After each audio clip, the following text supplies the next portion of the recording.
I'm really thrilled that you can come and join me today for the fourth of 6 talks I'm giving entitled Evil Women. And today, of course, it is Matahari. I want to start with a poem. It's a poem by Susan Gubernat, and it's called Sharing a Birthday with Matahari. And it goes like this. She refused the blindfold, faced 12 raised guns, men's erections so familiar to her. She blew them a kiss before the last captain emptied his charge into her ear to ensure her death. Already dead, wasn't she? And in the arms of Shiva. Matahari was said to be an evil woman. They spoke of her as this kind of perverted Eve, woman as schemer, corrupter of man and mankind. They hurled the witch insult at her. Like Amelia Dyer, they accused her of murdering innocents. 50,000 French soldiers allegedly died due to her treachery. As the prosecutor at her court-martial proclaimed, Matahari was perhaps the greatest woman spy of the century.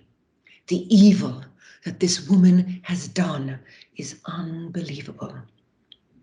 But I think this poem points to cultural conceptions of evil that have not been explored yet in the series of talks. These are evil femininity as deadly, the little deaths of multiple orgasms, those men's erections so familiar to her, and the wartime deaths, of course, of betrayed French soldiers. The poem draws attention to the performativity of femininity, the story that she blew a kiss to her executioners. And then there is Shiva, the god of destruction, into whose 4 arms she fell after death.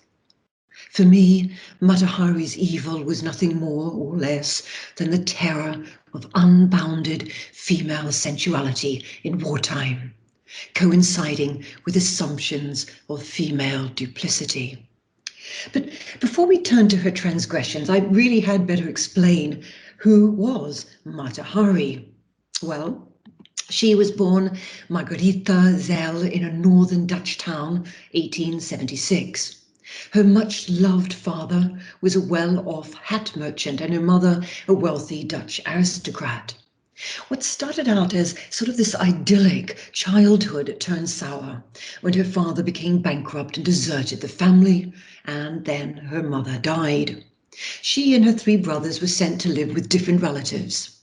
She was a pretty girl in a male world. An affair with the headmaster of her school saw her expelled, and he doesn't seem to have suffered any consequences. To her rescue came Captain Rudolph MacLeod, who was twice her age and served in the colonial army of the Dutch Indies. Margaretha accompanied him to Java and Sumatra, but he was a violent alcoholic who took pleasure in publicly humiliating her. She divorced him and fled to Paris, where she adopted the nom de stage Matahari, from the Malay word meaning eye of the day. And this was when she began performing as an exotic dancer. She was actually one of a number of famous dancers, mostly of the expressionist dance movement of the time. And it included dancers like Maud Allen, of which we're going to hear more later, who danced nude or in scanty costumes. They were a new kind of dancer, very thin, unlike their large-hipped and bosomed predecessors, and self-styled new women, unafraid of risque performances of the Salome dance, named after that femme fatale who demanded that King Harold kill John the Baptist and deliver his head to her on a plate. But I'd like to suggest that Matahari was different. Her entire life was a highly gendered performance. She was a liar. She would tell people that she was born into a sacred Indian temple. Her father, she claimed, was a Brahmin priest, and her mother had been a sacred dancer of the temple dedicated to Shiva. Mata Hari told her fans that she was adopted by the priests and dedicated to the service of the temple Kanda Swani. That was when she claimed to have learned the ancient dances of the Kama Sutra. Mata Hari also performed as a spy. Well, almost. She agreed to spy twice. May 1916, she accepted 20,000 francs from a German diplomat to pass on intelligence. But in fact, she didn't actually do anything because she regarded the money as compensation for some furs that the Germans had confiscated. The second time was in September 1916, when she was approached by the French to become Agent H21. She had fallen in love with a 21-year-old Russian captain. She was twice his age and desperately needed the very large sum of money they offered her. From the start, however, the French authorities were suspicious. Her multiple liaisons and frequent crossings of borders, which she could do as a citizen of neutral Holland, made Captain Georges Ladoux, head of French counter-espionage, sceptical of her trustworthiness. When she seduced a German officer and passed on some insignificant information to Ladoux, he thought, the proof that he needed. Now, the German officer she seduced also suspected her. Knowing that the French had access to their radiograms, he sent out a message identifying her as an informant. Now, Ladoux probably knew that the radiograms were false, but he did not reveal this in the court-martial. I mean, we may want to ask who, in fact, was the evil one here. Mata Hari, therefore, was arrested in Paris, 13th of February 1917, and court-martialed. She was accused of revealing state secrets, including the movement of French troops. The tribunal took less than 45 minutes to find her guilty and to sentence her to death. Now, numerous stories surround her final days in prison. I think one of my favorite ones is about her actions when told that she would not be given a reprieve. One of the nuns watching over her was crying, and so, it was said, Mata Hari jumped up, saying, "Sir, Marie, you have never seen me dance. Well, dry your tears. I am going to dance for you alone." She danced as she had never danced before, and the poor little nun, with the tears still wet on her cheeks, stared fascinated at this dance of death, the last that Mata Hari, so full of life, would ever perform. She was executed 15th of October 1917. No one came forward, not one of her lovers came forward to claim her body. So it was unceremoniously sent for dissection by the Parisian medical faculty. She was 41 years of age. Okay, so these are the bare bones of the story. Although Mata Hari was no saint, these facts, I think, don't deserve the label evil woman. But evil was the accusation. The prosecutor at her court-martial identified her main offences. He turned what sounds, to me at least, to be admirable traits into suspect ones. For example, he pointed to the ease with which she expresses herself in several languages, especially French, her subtle ways, her aplomb, her remarkable intelligence, making these attributes sound, in fact, damning. He also spoke of her numerous relations, meaning sexual ones, and her immorality, congenital or acquired, thus hinting that she was a degenerate, a topic that obsessed French and German psychiatrists at the time. Her interrogation officer was similarly harsh. After sort of wrongly implying that Mata Hari suffered from a sexually transmitted disease, he denounced her for being feline, supple, and artificial, used to gambling everything and anything without scruple, without pity, always ready to devour fortunes, leaving her ruined lovers to blow their brains out. She was, he concluded, a born spy. In the decades following her execution, Mata Hari has continued to be vilified. Her name is synonymous with spy. It was even the code word used by the CIA after 1919 to refer to their operatives. 1930, for example, the Saturday Review published an assessment of Thomas Colson's biography of the dancer spy. The reviewer criticized Mata Hari for her clever elusiveness. He added that, far from being mystic, aesthetic, romantic, Mata Hari was greedy, sensual, and totally abandoned.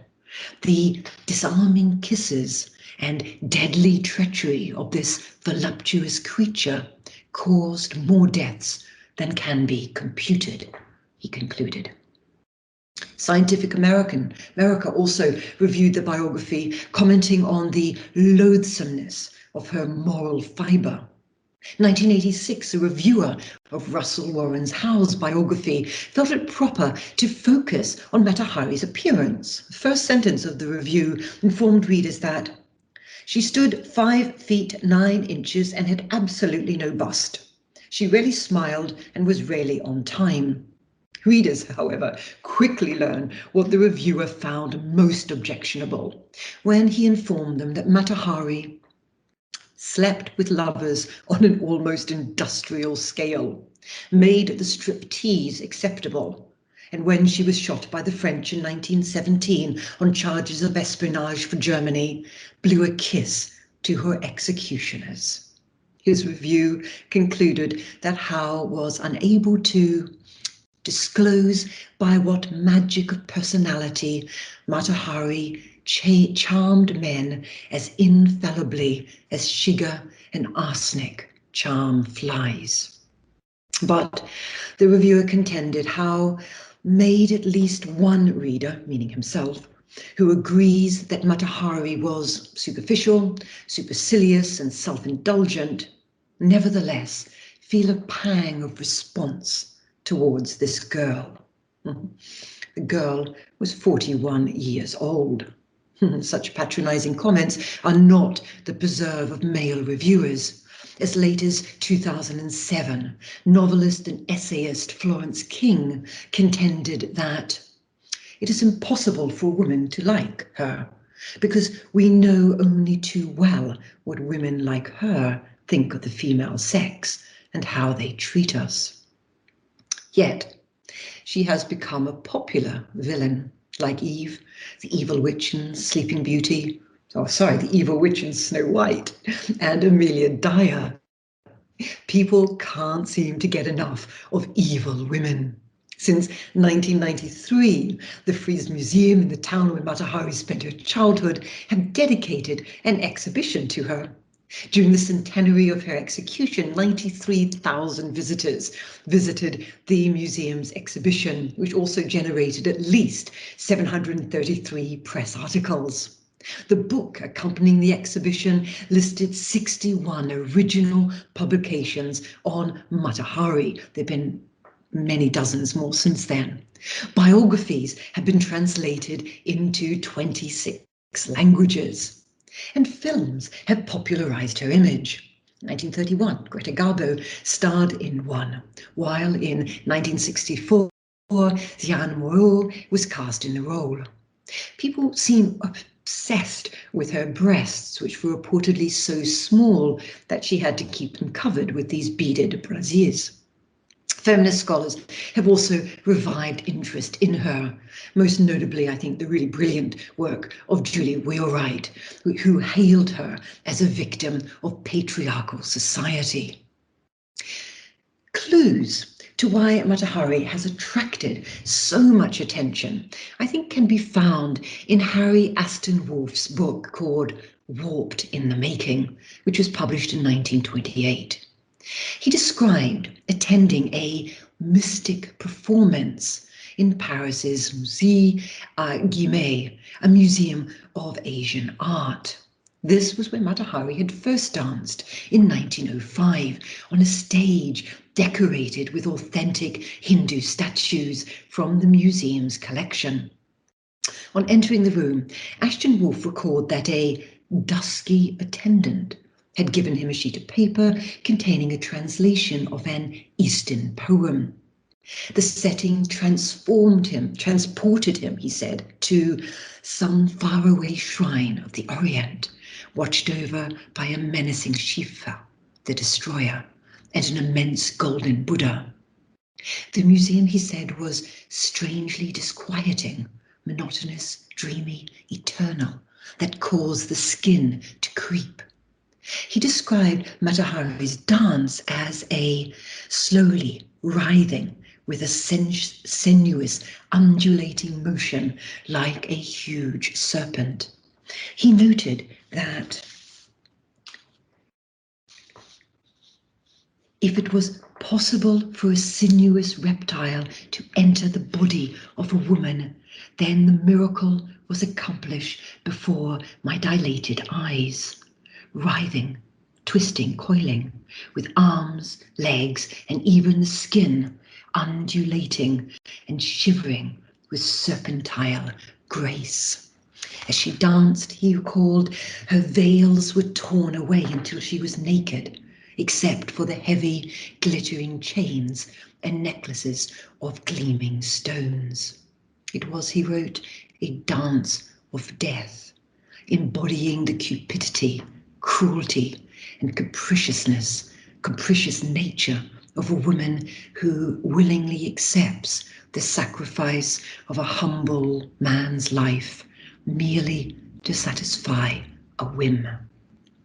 Ashton Wolfe maintained that he had never before seen such subtle expressions of voluptuous languor. So note the words that he's using here: mystical, dusky, the East, shrine of the Orient, music that makes his skin creep, and Mata Hari herself is a sinuous serpent who embodies the cupidity, cruelty, capricious nature of woman. Her nakedness epitomizing voluptuous languor. So these are the main themes that enabled her to be portrayed as the ultimate evil woman: animalistic, racialized, sexually orientalized. As we're going to be seeing now, these tropes are all intertwined, and they were a dangerous mixture when placed in the context of the Great War. First, Mata Hari's performance of femininity played into tropes of women as animalistic, irrational, primitive, wild. According to one Viennese reporter, she was slender and tall, with the flexible grace of a wild animal. Another journalist judged her to be so feline. She epitomized, yet another, a wild, voluptuous grace. She was snake-like. As late as 1999, an historian writing in military history began his article with the sentence, "Her long, snake-like limbs writhed with sensuality to the Eastern music that flowed from the strings of a lone sitar." Second, she was racialized. Connections between the exotic and darkly pigmented skin are, of course, a racist staple. In the late 19th and early 20th century, it was not uncommon for dancers belonging to the expressionist dance movement to paint their bodies a dark shade. These subtle expressions of the primitive as natural, free, ungovernable became flagrant when commentators turned to Mata Hari. Highly prerogative, racist terms were bandied about, even though all the protagonists knew that she was Dutch. They described her, in the words of her interrogation officer, as a tall woman with thick lips, dark skin, and imitation pearls in her ears, who somewhat resembled a savage. During another interrogation, she was described as a woman with the swollen lips of a negress, teeth as big as plates. Chief doctor to the police described her as of Asiatic type, something of a savage. In Warped in the Making, Aston Wolfe could only make sense of her dance by suggesting that, in fact, she was not really Dutch at all. He noted that Meta Hari was of pure Dutch descent, but, he continued, was without a shadow of doubt Asiatic in features, body and soul. This racialization of Mata Hari's body made her all the more suspect, an otherness to whiteness and Western civilization. Third, Mata Hari performed Orientalism and was Orientalized in turn. Edward Said has famously defined Orientalism as a political vision of reality whose structure promoted the difference between the familiar, Europe, the West, us, and the strange, the Orient, the East, them. Power and domination are at its heart. Fantasies about the Oriental other include assumptions about eternal wisdom and spirituality, an imagined geography that was primitive, sensual, chaotic, mysterious.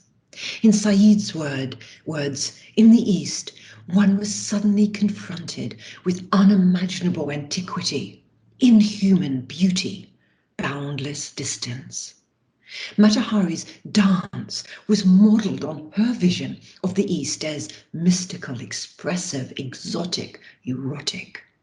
Her dance celebrated wildness, unbridled passion, spirituality, and the irrational. As we shall see, it had very little to do with Java, India, or any other actual location, but was intended to appeal to Western desires, projected onto a timeless, geographically exotic and primitive fantasy land.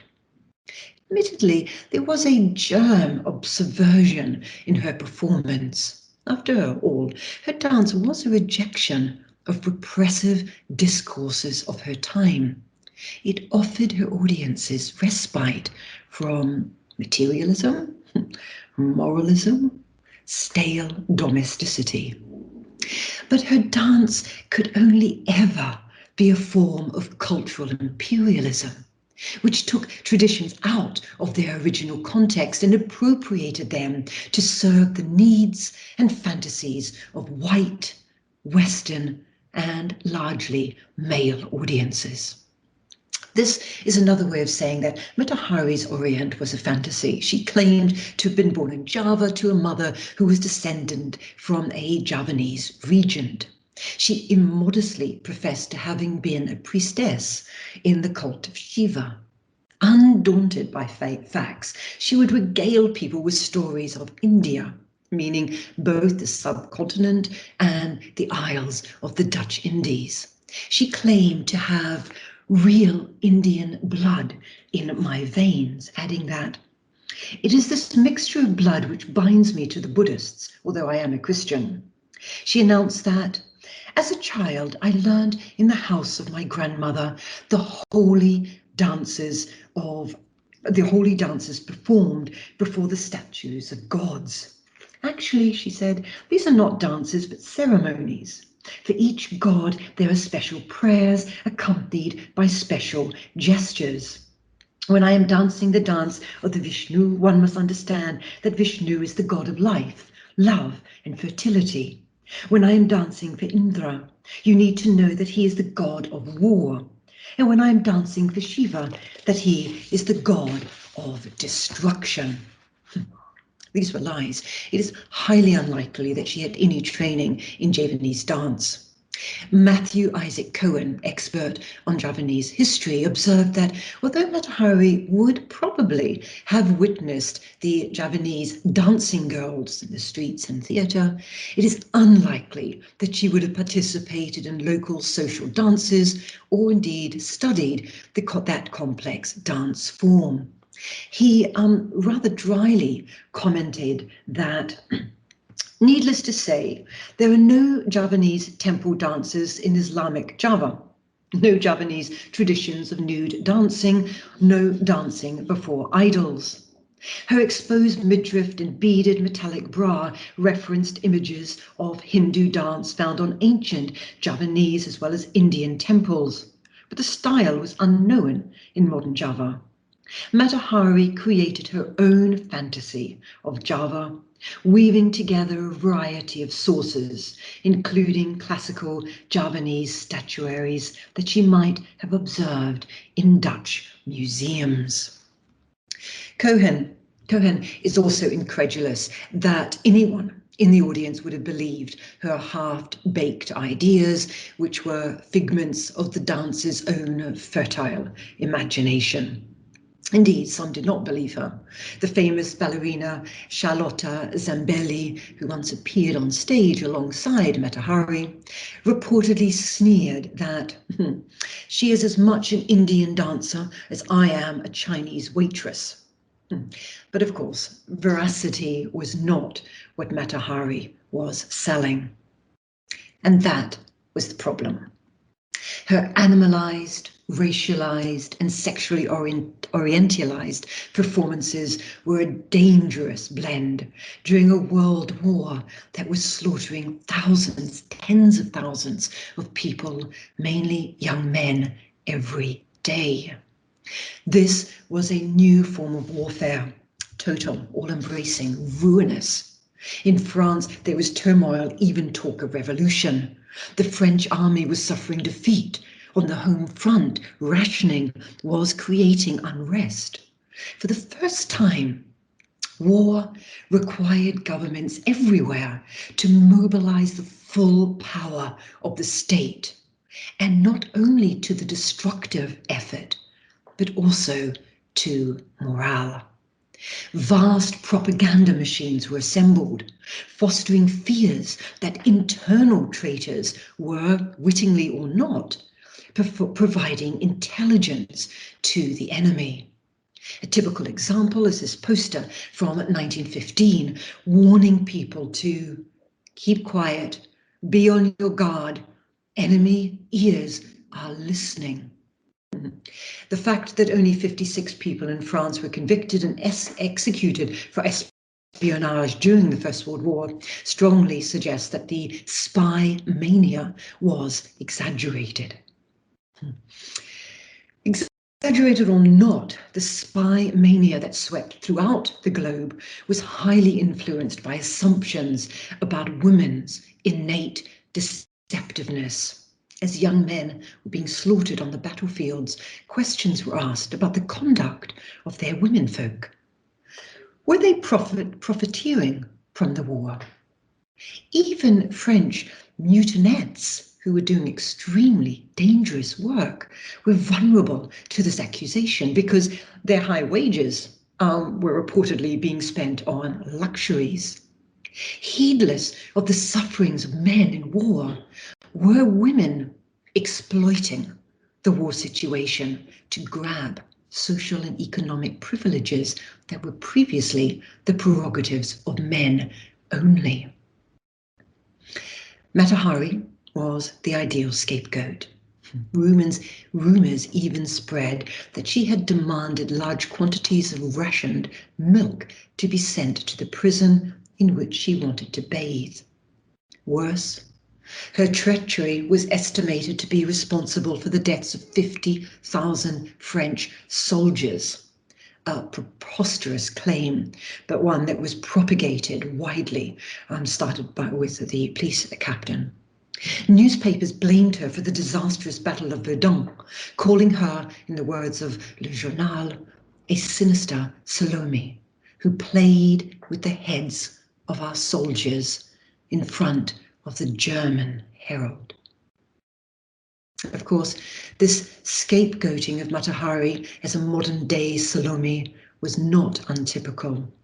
If we fast forward to 1963, 21-year-old showgirl Christine Keller's sexual entanglements with John Profumo, Secretary of State for War and a Soviet naval attaché, stroke spy, led to accusations of threats to national security and espionage.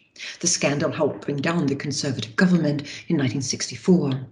Keeler's humiliation emerged in the context of the Cold War. Racism, Keeler's Caribbean boyfriends, and her sexual deviance.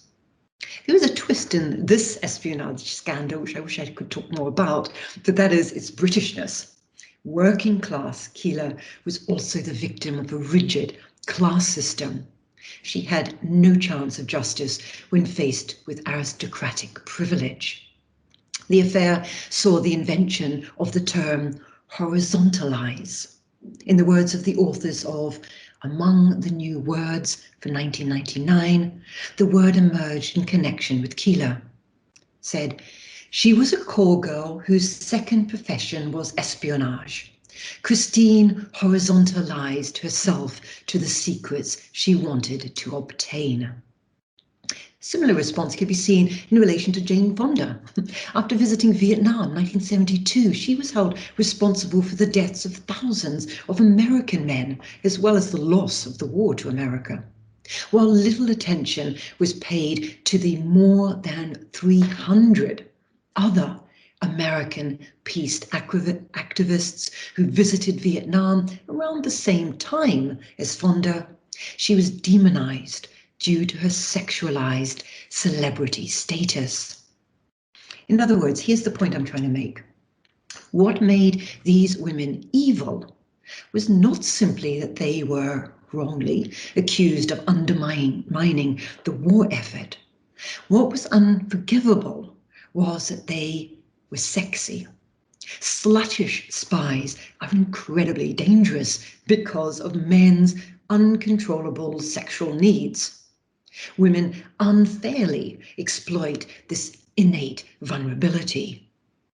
Evil women are castrating ones. They use their erotic talents to manipulate men and in the process to free themselves from the shackles of normative femininity.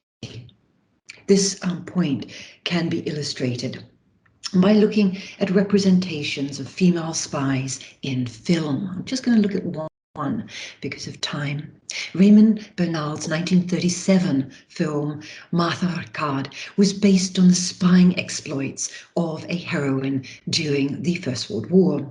The lead character, a real person, the lead character spied for the French by infiltrating a German spy network in Stockholm. In the film, the German who ordered the execution of Richard's parents had a mistress, a famous dancer, whose name in the film is Mata Hari.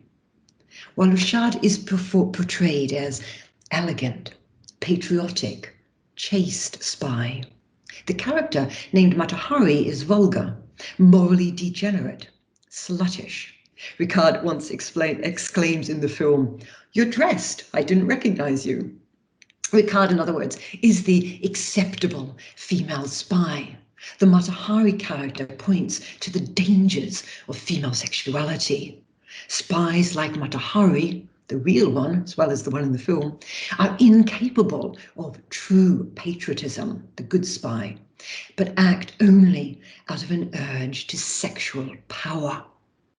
In the book Spies and Secret Service, 1914, Hamill Grant even claimed that appealing to patriotism leaves the female spy, in his words, cold and unenthusiastic, since love of country is a quality which depends too largely on an essentially platonic and impersonal principle to attract and hold for long her undivided interest and attention.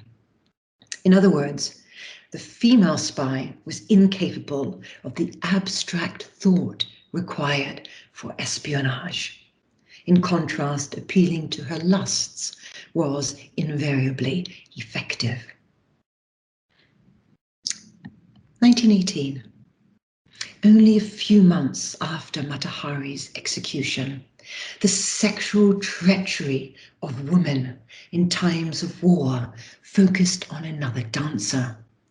The person at the center of this scandal was Maud Allan, who, like Mata Hari, was part of the expressionist dance movement and famous for her performance of Oscar Wilde's Salome.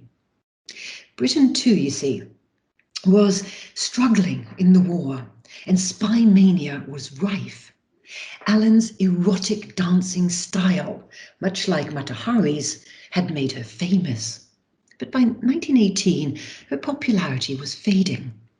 As historian Jodie Mead put it, the very attributes which had once enticed the Edwardian public had been reinscribed as national dangers by this time. Allan was also a very close friend, probable lover, of Margot Asquith, the wife of the Prime Minister, who was a known sapphist or lesbian. The scandal erupted after Noel Pemberton Billing, MP and leader of the Vigilante Society, published a report on the front page of the Vigilante entitled "The Cult of the Clitoris." Note, this is 1918, first time the word in a newspaper, the cult of the clitoris.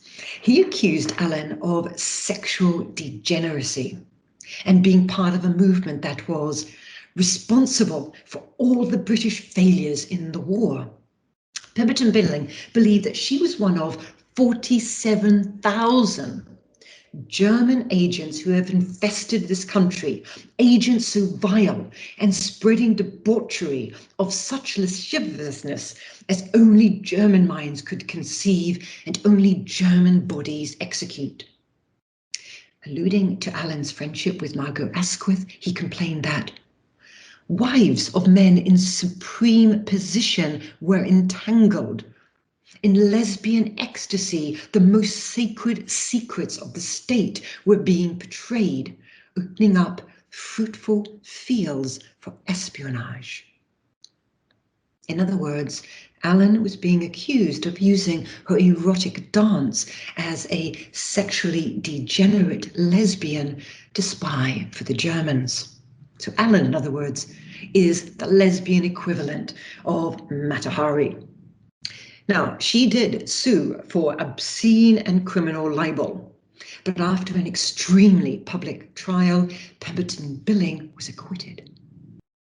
As with Mata Hari, this is a powerful example of how, in the heightened passions of war, panics associated with spying were linked to anxieties around female sexuality. Just to conclude, Mata Hari was the embodiment of the evil woman for her role as an alleged spy who provided military intelligence to the Germans. In 2017, the French government released a report, nearly 1,300 pages long, which included the evidence used at her court-martial. It revealed that she probably did not do what she was accused of. And if she had spied, the information she passed on to the Germans was utterly insignificant. Although her death was a direct result of her bungled attempts as a spy, her demonization as evil was never about her acts of treachery. In the midst of a bloody war, which France seemed to be losing, Mata Hari was an ideal scapegoat. Even though her erotic powers were waning and her dancing career had collapsed, she represented a kind of performance of femininity that directly threatened a beleaguered masculinity. Her delirious, orientalized eroticism had no place in a France reeling after the death of more than 377,000 French soldiers during the Battle of Verdun, the longest and most deadly battle of the war. While men were making the ultimate sacrifice, Mata Hari's sensuality made her the perfect evil woman. Perhaps her true legacy, though, should be in her defiance. Let me conclude, therefore, with what I think is a very beautiful poem. It's only part of the poem, so please look it up yourself. This time by Judith Bourke, spelled B-E-R-K-E, entitled Matahari in St. Lazare Prison, 1917. It ends like this. Dance for me, my cellmate said, and the sister too, all of them. I realized again I had no country. The only country I ever had was my body. And I danced then, 40 years old, my hair horrible, grey from not dying. But from their faces it could have been opening night at the Musée Guimet. The place dark, Shiva, his 4 golden arms behind me. I'm almost naked. Just the 2 little capolas on my breasts, pearls around my wrists and ankles. And I'm not dancing for them. I'm dancing for my life, which I give to them just for these few moments. It's a beautiful poem, I think.